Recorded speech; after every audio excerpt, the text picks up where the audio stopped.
Violent clashes between protesting students and private security personnel unfolded yesterday at the University of Limpopo. It was over the non-payment of campus allowances.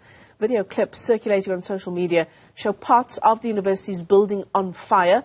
Let's speak to the university's registrar, Professor Kwena Masha, joins us on the phone this morning. Prof, great to have you with us to give an update on the situation at your institution. What's happening?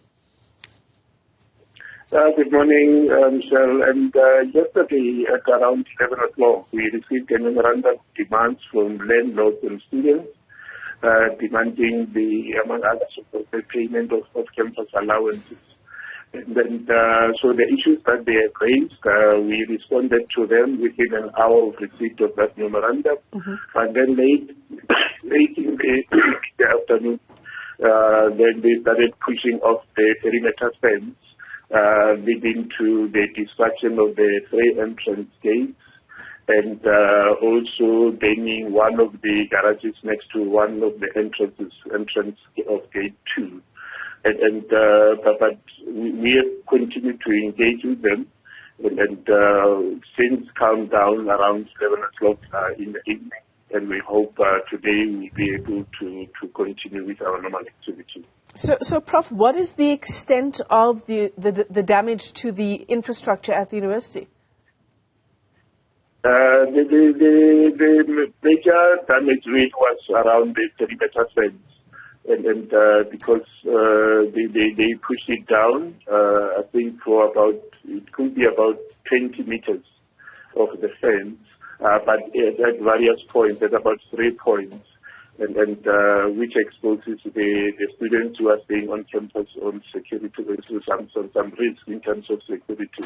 But already we have engaged service provider to put it up again.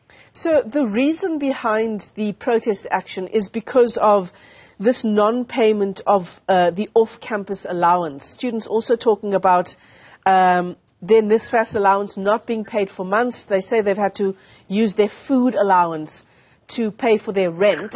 I mean, is this true, Prof? Yeah. No, normally the challenge is really this accommodation allowance because the NSFAS policy requires that the landlord and the student must sign a lease agreement which details how much they are charging for the accommodation so that the payment can be made directly to the landlord. And there has been some resistance in terms of that arrangement. Why that resistance, one really never knows. But that's where the issue is, to say either you give us the money directly into our pocket and pay the landlord.